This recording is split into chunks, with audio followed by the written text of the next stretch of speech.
আদর্শকে যারা বিশ্বাস করবে তাদের সামনে পথ হবে দুইটা, একটা পথ হবে জান্নাতের পথ, আরেকটা পথ হবে জাহান্নামের পথ। তাদের সামনে পথ হবে দুইটা, একটা পথ হবে আল্লাহর পথ, আরেকটা পথ হবে শয়তানের পথ। আল্লাহর পথের দিকে পথ দেখাবেন সরওয়ার দু আলম সাল্লাল্লাহু আলাইহি ওয়াসাল্লাম, আর জাহান্নামের দিকে পথ দেখাবে শয়তান।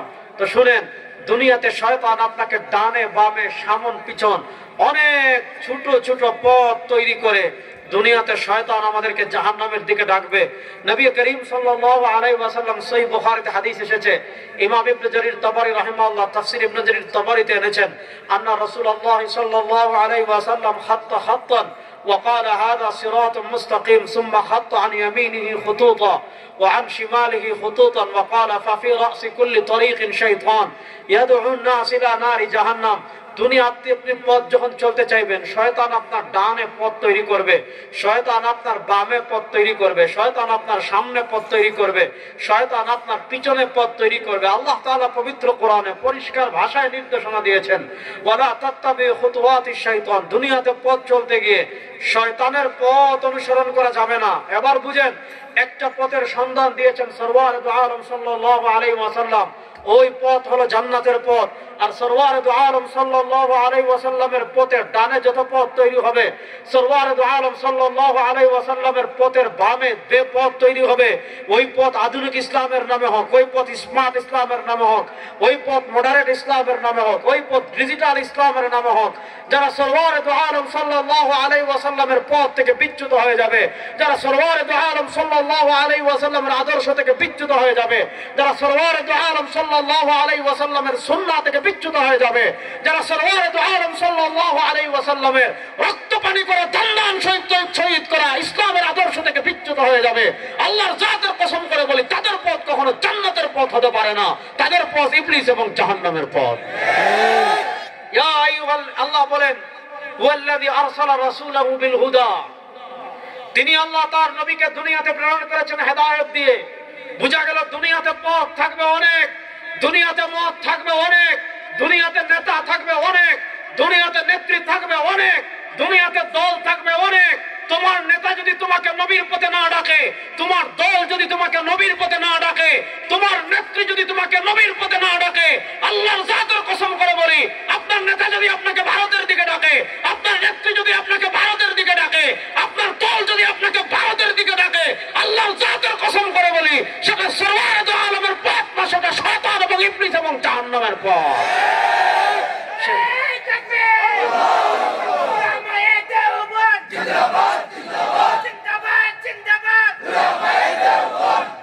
বলেন, হুয়াল্লাযী আরসালা রাসূলাহু বিল হুদা। তাহলে আমরা দুনিয়াতে চলবো ওই পথে যেই পথে চলেছেন নবী। নবী করিম সাল্লাল্লাহু আলাইহি ওয়াসাল্লামের পথের বাইরে আর কোন পথ আমরা মানি না। জোরে বলেন, নবী করিম সাল্লাল্লাহু আলাইহি ওয়াসাল্লামের পথের বাইরে কোন পথ আমরা মানি না। শুনেন, নবী করিম সাল্লাল্লাহু আলাইহি ওয়াসাল্লামের পথের বাইরে যত পথ হবে, সেই পথ শয়তানের পথ। বলেন, সেই পথ। যুবকরা জুড়ে বলো না, সেই পথ। একটু জুড়ে বলেন না সবাই, সেই পথ। এবার শুনেন, শয়তান দুই প্রকার। সবাই হক্কা, শয়তান কয় প্রকার?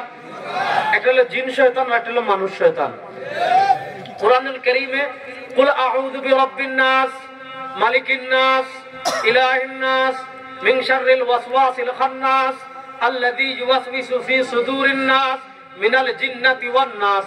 শয়তান হলো দুই প্রকার, এক প্রকার জিন শয়তান, আরেক প্রকার মানুষ শয়তান। জিন শয়তানকে আল্লাহ এত ক্ষমতা দিয়েছেন, জিন শয়তানকে আল্লাহ এত প্রভাব দিয়েছেন, জিন শয়তানকে আল্লাহ এত পাওয়ার দিয়েছেন। সহিহ বুখারীর হাদিসে আসছে, সরওয়ার দু আলম সাল্লাল্লাহু আলাইহি ওয়াসাল্লাম বলেন, ইন্না শাইতানা ইয়াজরি কামা জারাদ দামি, ইন্না শাইতানা ইয়াজরি কামা জারাদ দামি। আমি ঘুমালে আমার রগ দিয়ে রক্ত চলে, আমি হাঁটলে আমার রগ দিয়ে রক্ত চলে, আমি ভাত খেলে আমার রগ দিয়ে রক্ত চলে, আমি শুয়ে থাকলে আমার রক্ত দিয়ে রক্তে চলে, শয়তান আমাদের রক্তকণিকার সাথে প্রবাহিত হতে পারে। প্রশ্ন হলো, শয়তান আমাদের রক্তকণিকার সাথে প্রবাহিত হয় কি জন্য?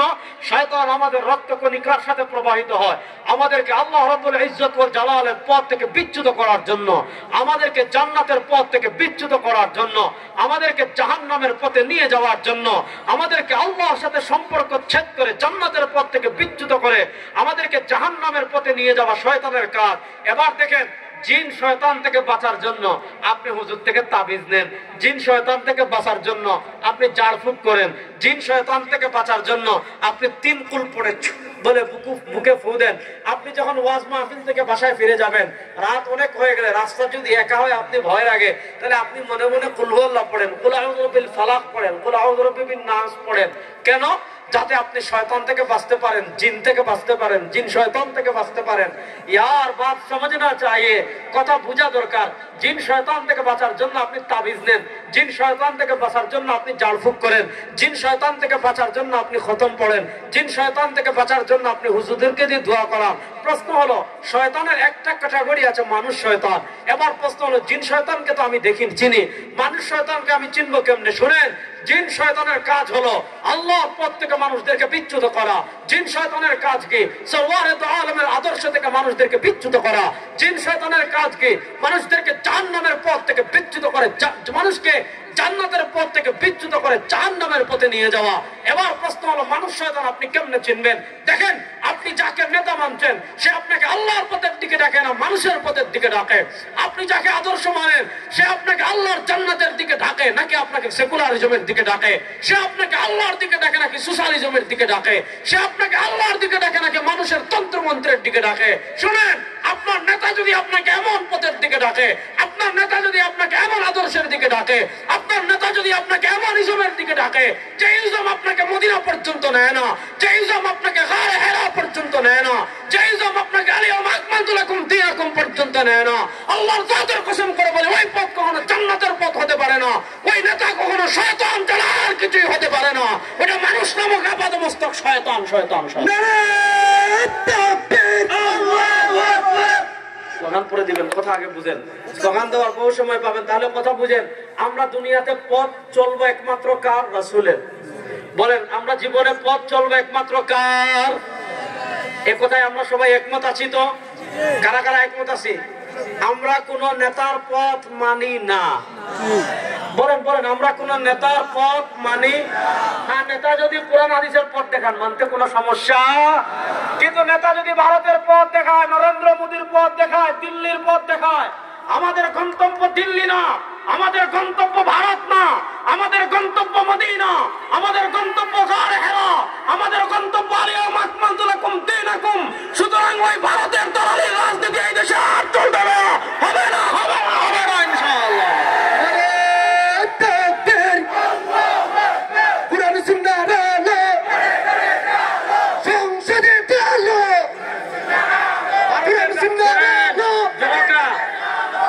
যুবকরা, এতদিন এই ভারতের গোলামেরা শিক্ষা সিলেবাসে হিন্দুত্ববাদী শিক্ষা সিলেবাস চালু করেছে।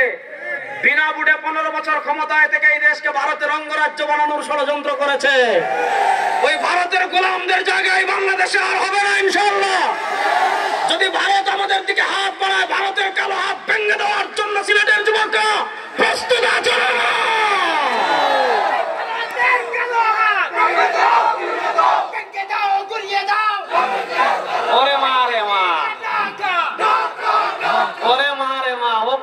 হুমকি দে চট করে, আমরা আসেন, আয়নাগর রেডি কিন্তু আছে আপা, ওখানে আসেন, ভালো থাকেন, এদিকে আসবেন, আয়নাগর রেডি করে আছে ইনশাআল্লাহ। গত 15 বছর দেশের আলেমদের উপর যত জুলুম করেছেন, অত্যাচার করেছেন, প্রত্যেক ফোঁটা রক্তের বদলা নেওয়ার জন্য 14 কোটি মুসলমান প্রস্তুত ইনশাআল্লাহ। শুনেন, কি কম শুনেন, ওই পারে বসে মনে হয় তাদের ঘুম নাই। ও ভাই, সুরেচার তাড়াইলাম আমরা, দালালকে তাড়াইলাম আমরা, মনে হয় ভারতের ঘুম নাই। ভাদ্র মাসের কুকুর দেখছেন নি আপনারা? বিশ্বনাথ উসমানী কেন নাই মনে হয়? আমরা ছোটবেলায় শুনতাম যে কুকুর পাগল হয় কোন মাস? ভাদ্র মাসে। ভাদ্র মাসে কুকুর যদি পাগল হয়, মাসে ড্রয়িং দেওয়া এখানে ই কুকুরে যদি কামড় দেয় মগজ বাচ্চা হয়। ভারতের সাংবাদিক মলম বিক্রেতা যেগুলো আছে, আরে মা খবর পড়বে, তুই চেয়ারে বসে আরামে পড়, একবার এদিকে দৌড়ায়, আরেকবার এদিকে দৌড়ায়, আরেকবার এদিকে দৌড়ায়। বাংলাদেশ থাকবে না, চট্টগ্রাম থাকবে না, সিলেট থাকবে না। শুনেন, আমরা ভারতের মোকাবেলা করার জন্য কিচ্ছু নাই, আমাদের প্রত্যেকের এক একটা কেচি আছে না। আমরা বলছি দাদারা আসেন, আমরা আপনাদের আর কোনো খেদমত করতে না পারি, ধরে ধরে প্রত্যেকের মুসলমানই দিব। এখন সুতারকান্দি দিয়ে এলে হাক্কা, জাফলং দিয়ে এলে হাক্কা, গোয়েলঘাট দিয়ে এলে হাক্কা। এ সিলেটের মুসলমান, শাহজালালের পুণ্যভূমির মুসলমান, ভারত যদি সিলেট দিয়ে আমাদের মানচিত্রের দিকে হাত বাড়ায়, ভারতের দাঁত পিস্তা ভেঙে দেওয়ার জন্য আমরা প্রস্তুত ইনশাআল্লাহ। আরে বেটা, আমরা সেই জাতি মাত্র 313 জন 1000-এর বিরুদ্ধে যুদ্ধ করি নাই। আমরা সেই জাতি, আফগানিস্তানের তালেবান যদি আমেরিকার কবর ভেঙে দিতে পারে, ওই সিরিয়ার মুসলমান যদি রাশিয়ার কবর ভেঙে দিতে পারে, হামাসের মুজাহিদরা যদি ইসরায়েলকে তছনছ করে দিতে পারে, ভারতকে খণ্ড বিখণ্ড করে দেওয়ার জন্য 14 কোটি মুসলমান প্রস্তুত ইনশাআল্লাহ।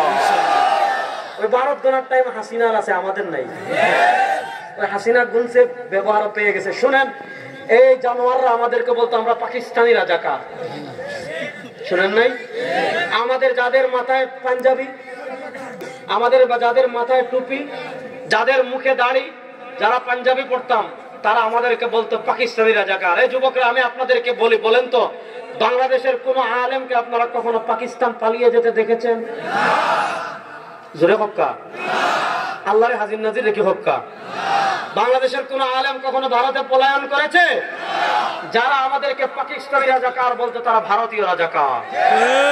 আমরা দেখেছি কোন আলেম পাকিস্তানে পালিয়ে যান নাই, কিন্তু ভারতের রাজাকার 2024-এর গণঅভ্যুত্থানের পর ভারতে পালিয়ে গিয়েছে। ওই ভারতের দালালি, ভারতের গোলামদের রাজনীতি এই দেশে আর চলবে না ইনশাআল্লাহ। ইসলামকে মাইনাস করার স্বপ্ন দেখবেন, এদেশে থাকতে পারবেন না। Go to Delhi. ইসলাম কোরআনকে যারা, ওরে বাপ রে বাপ, গত 15 বছর মনে হচ্ছিল যে আমরা বাংলাটিয়া। কথার কথা, আসেন খেলা হবে। 15 বছর ডাকছে আমগরে খেলা, আমরা কই ভাই দেখেন, গ্রামের ছোট বাচ্চারা যদি বড়দেরকে কয় আসেন খেলা হবে, বড়রা কিন্তু খেলতে নামে না। তো আমরা এদেরকে তো খেলার প্লেয়ারই মনে করি, খেলার প্লেয়ারই মনে করা, এই জন্য 15 বছর খালি ডাকছে, আসেন খেলা হবে, খেলা হবে। আমরা বলছি না রে ভাই, তোমার লোকে খেলাই, আমরা মান সম্মান নষ্ট করার দরকার নাই।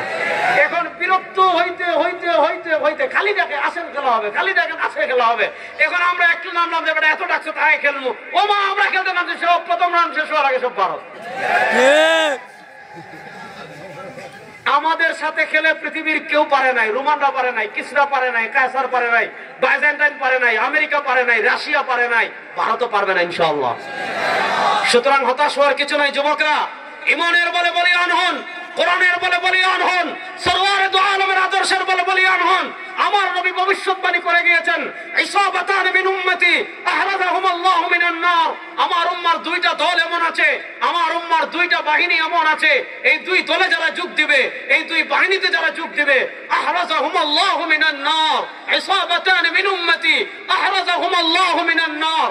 আমার উম্মার দুইটা দল এমন আছে, আমার উম্মার দুইটা বাহিনী এমন আছে, ওই দুই দলে যারা যোগ দিবে, ওই দুই বাহিনীতে যারা যোগ দিবে, আল্লাহ তাআলা তাদের উপর জাহান্নামের আগুনকে হারাম করে দিবেন। দুইটা বাহিনী এমন আছে, এই দুই বাহিনীতে যারা যোগ দিবে, আল্লাহ তাআলা তাদের উপর জাহান্নামের আগুনকে হারাম করে দিবেন। এই দুই বাহিনীর এক বাহিনী হলো ইসাবাতুন তাগজু ফিল হিন্দ। হিন্দুস্তানের আধিপত্যবাদী কুফফার শক্তির বিরুদ্ধে মুসলমানদের একটা চূড়ান্ত যুদ্ধ শুরু হবে। ওই চূড়ান্ত যুদ্ধে মুসলমানরা অংশগ্রহণ যারা করবে, আল্লাহ তাআলা তাদের উপর জাহান্নামের আগুনকে হারাম করে দিবেন। আমার নবী তো ভবিষ্যৎবাণী করেই গিয়েছেন।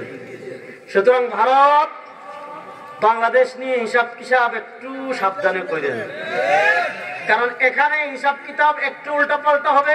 শুনেন, আপনারা ভারতের ক্ষমতায় আসার মাত্র ৭৮ বছর, আর আমরা ভারতের ক্ষমতায় ছিলাম মাত্র ৭০০ বছর। না সুবহানাল্লাহ, বাড়িতে জুড়ে হবে না। আমরা ভারতের ক্ষমতায় ছিলাম মাত্র না। যুবকরা ইতিহাস জানা দরকার। ভারতের ক্ষমতায় আমরা কতদিন ছিলাম? ৭০০ বছর। আজকে তারা আসা ৭৭-৭৮ বছর হয়েছে, বাবরি মসজিদ ভাঙছে, গুজরাটে মুসলমানদের হত্যা করেছে, কাশ্মীরে করেছে, দিল্লিতে করেছে, আসামে করেছে, হায়দ্রাবাদে করেছে, সিকিমে করেছে, কত জায়গায় করেছে। পুরো ভারত মুসলমানদের রক্তে রঞ্জিত হয়েছে। ওই ভারতে তো মুসলমান ৭০০ বছর ক্ষমতায় ছিল।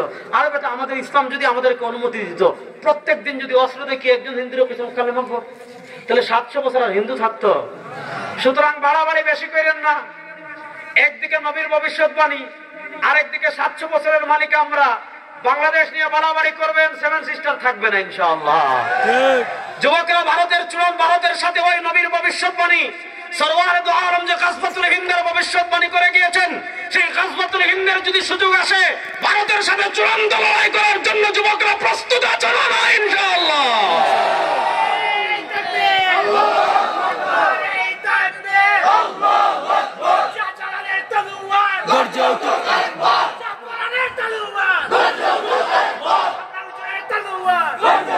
ভাই আমার তো তলোয়ার নাই, বাকি কখনো সুযোগ আসলে রেডি আছি ইনশাআল্লাহ।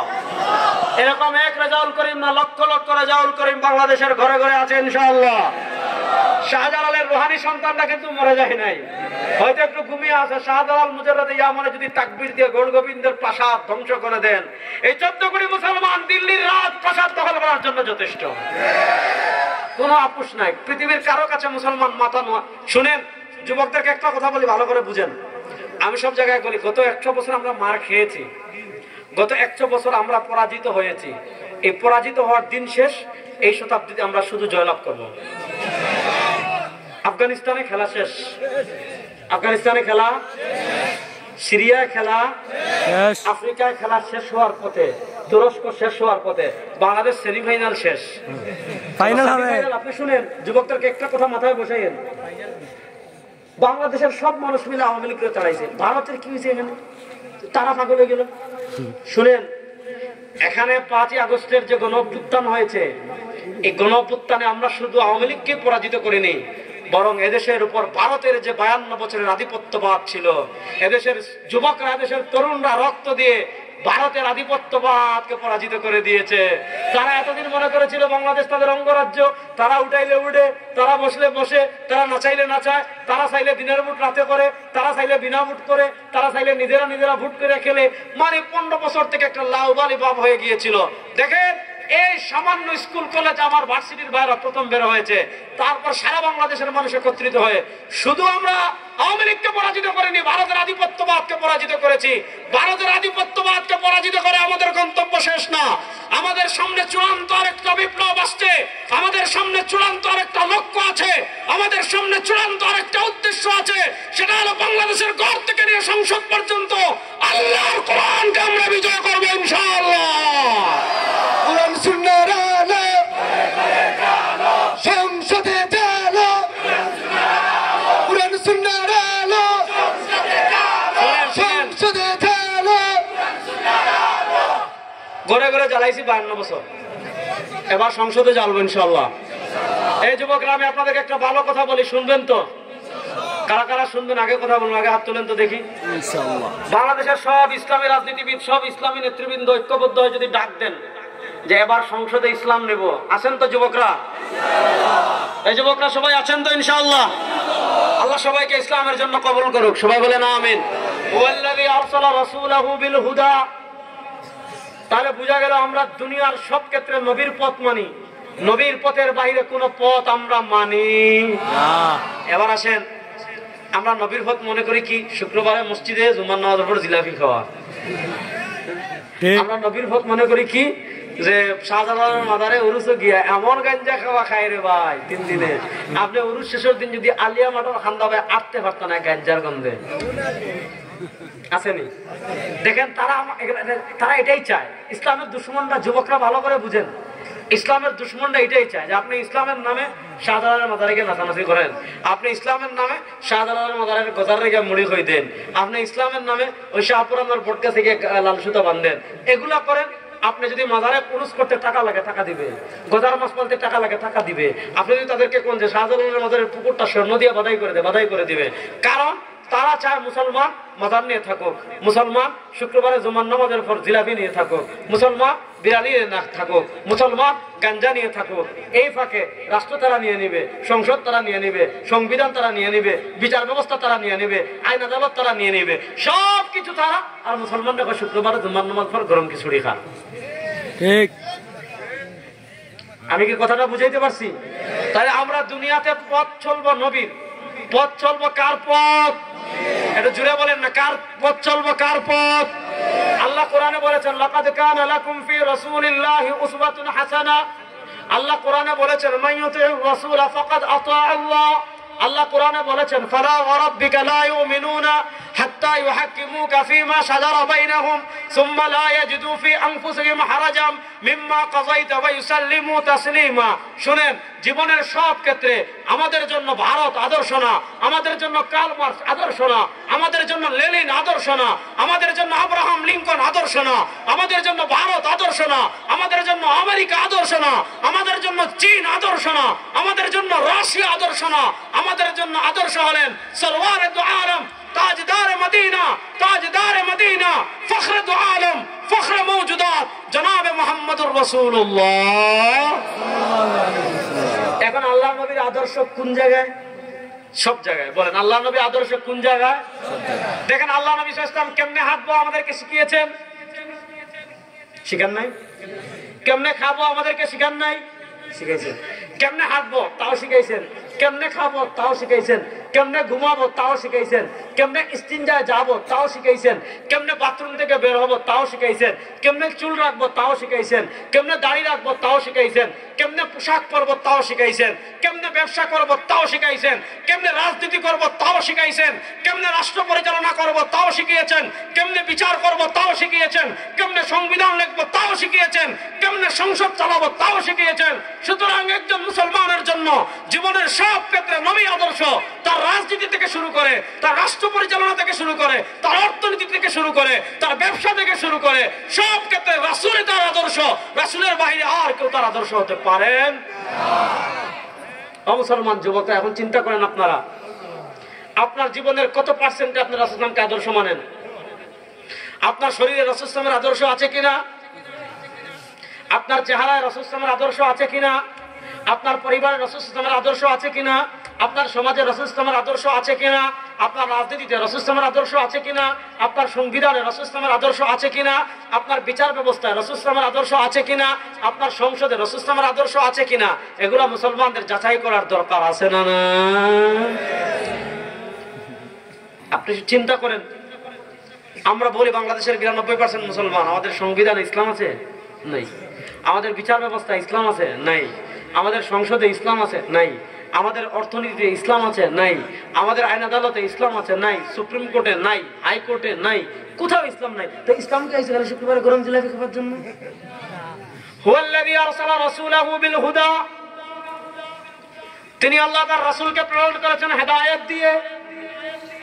আর কি দিয়ে পাঠিয়েছেন? ওয়াদিনিল হক, একটা সত্য ধর্ম দিয়ে। শুনেন, আল্লাহ তাআলা তার নবীকে পাঠিয়েছেন হেদায়েত দিয়ে। আর কি দিয়ে পাঠিয়েছেন? ওয়াদিনিল হক। শব্দটা খেয়াল করেন, ওয়াদিনিল হক, একটা সত্য ধর্ম দিয়ে পাঠিয়েছেন। বলেন সেই সত্য ধর্মের নাম?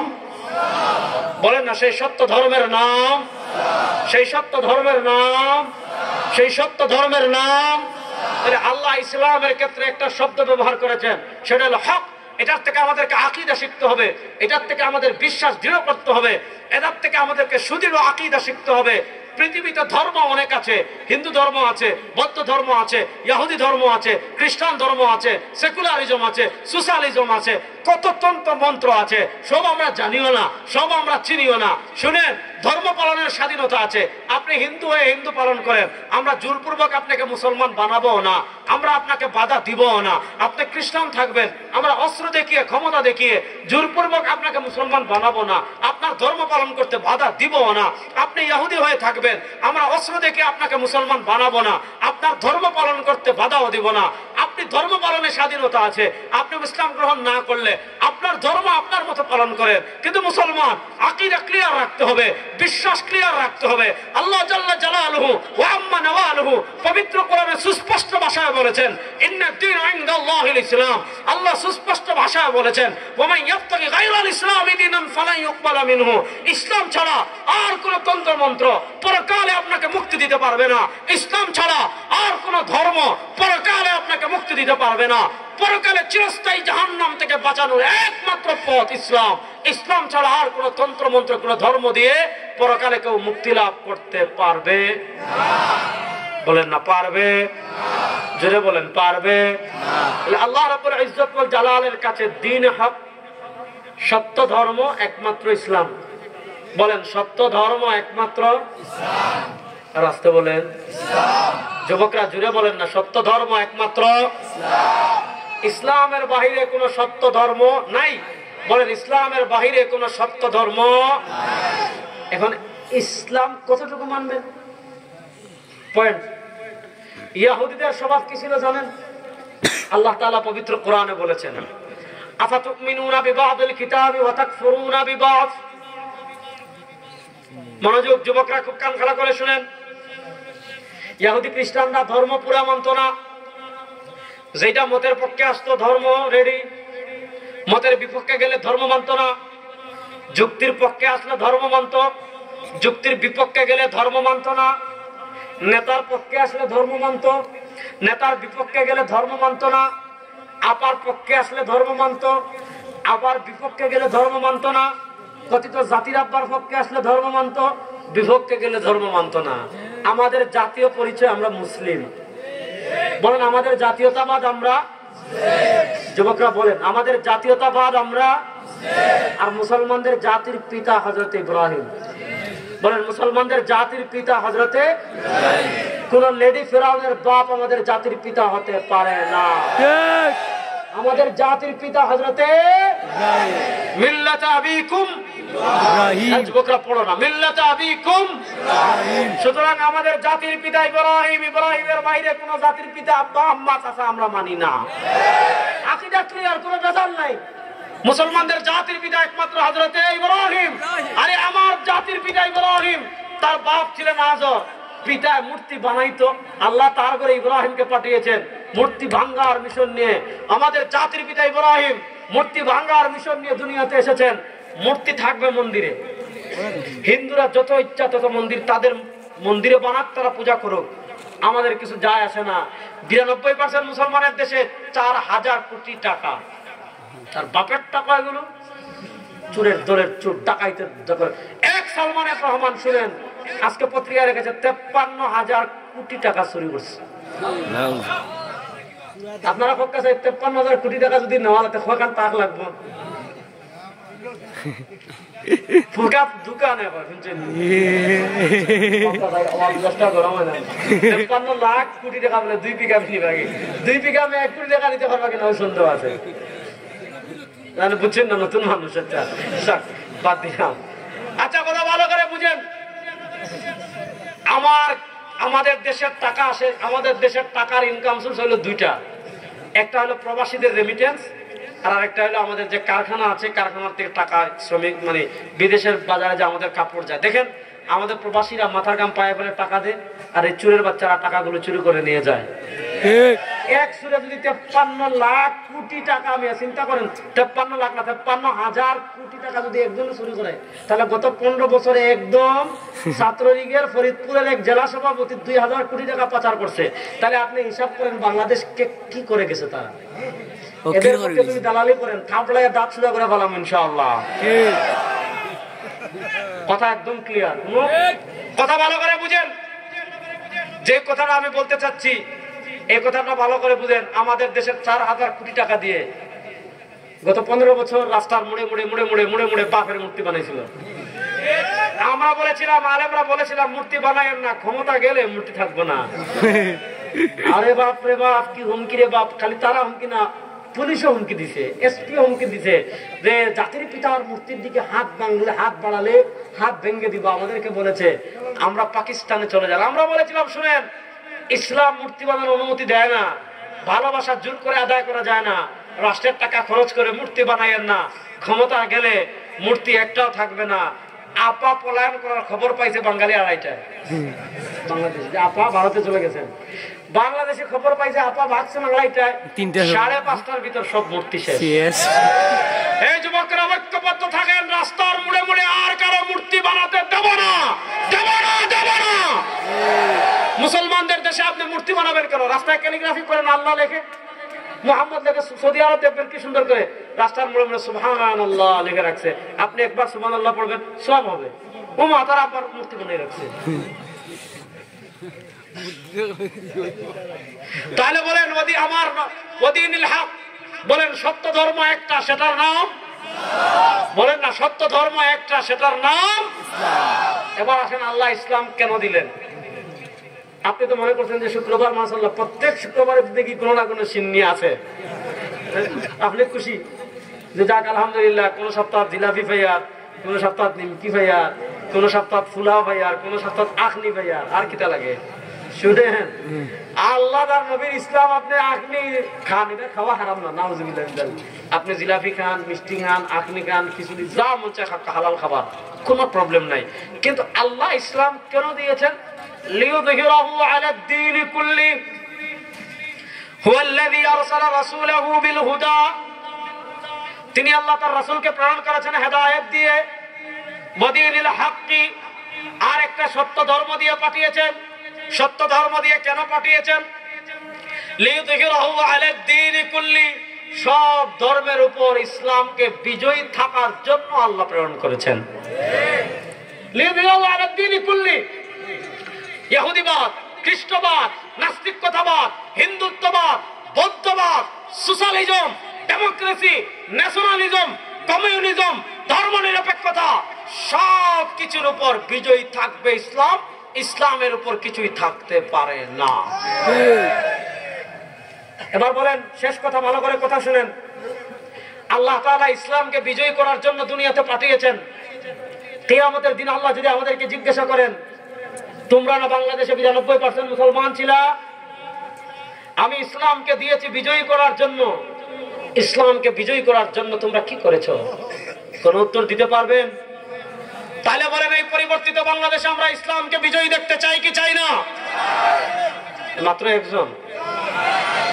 আল্লাহর কোরআন ঘর থেকে নিয়ে সংসদ পর্যন্ত বাস্তবায়ন করার জন্য আমরা প্রস্তুত আছি না নাই?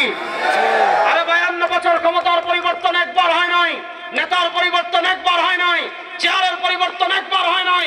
ক্ষমতার পরিবর্তন অনেকবার হয়েছে, চেয়ারের পরিবর্তন অনেকবার হয়েছে, নেতার পরিবর্তন অনেকবার হয়েছে। চুরি বন্ধ হয় নাই, খুন বন্ধ হয় নাই, চাঁদাবাজি বন্ধ হয় নাই, টেন্ডারবাজি বন্ধ হয় নাই, টাকা পাচার বন্ধ হয় নাই। এবার ডিজিটাল বাংলাদেশ শেষ, স্মার্ট বাংলাদেশ শেষ, সোনার বাংলাদেশ শেষ, রূপার বাংলাদেশ শেষ। ইসলামের বাংলাদেশ গড়ার জন্য যুবকরা প্রস্তুত আছে না না? ইনশাআল্লাহ। বিপ্লব, বিপ্লব, ইসলামী বিপ্লব, বিপ্লব, বিপ্লব, ইসলামী বিপ্লব। ইনশাআল্লাহ। আল্লাহু আকবার, আল্লাহু আকবার।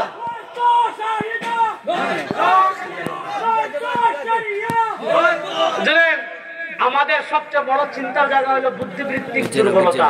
আমরা মনে করি যে মসজিদে গরম দিলে ফেলছি, আর ইসলাম তো আলহামদুলিল্লাহ সব জায়গায় ইসলাম প্রতিষ্ঠা করবো এবার ইনশাআল্লাহ। বিচার ব্যবস্থা ইসলাম প্রতিষ্ঠা করবো ইনশাআল্লাহ। অর্থনীতিতে ইসলাম প্রতিষ্ঠা করবো ইনশাআল্লাহ। ভারতের আধিপত্যবাদের মোকাবেলার একমাত্র অস্ত্রের নাম ইসলাম, একমাত্র অস্ত্রের নাম ইসলাম। কারণ তারা বস্তুবাদে বিশ্বাসী, তাদের মানচিত্র বড় আছে, এটা তাদের হেডম, অহংকার। আর আমরা বলি আমাদের এমন একটা অস্ত্র আছে, এই অস্ত্রের সামনে পৃথিবীর আর কোন অস্ত্র নাই। সে অস্ত্রের নাম হলো লা ইলাহা ইল্লাল্লাহ। বলেন না, সেই অস্ত্রের নাম লা ইলাহা ইল্লাল্লাহ। আল্লাহ লা ইলাহা ইল্লাল্লাহ মুহাম্মদুর রাসূলুল্লাহর উপর ঐক্যবদ্ধ হয়ে বাংলাদেশের দিন বিজয় করার, মেহনত করার তৌফিক আমাদেরকে সবাইকে দান করেন। আবার দেখা হবে, কথা হবে। আল্লাহ সবাইকে ভালো রাখুক, সুস্থ রাখুক। আসসালামু আলাইকুম ওয়া রাহমাতুল্লাহি ওয়া বারাকাতুহু।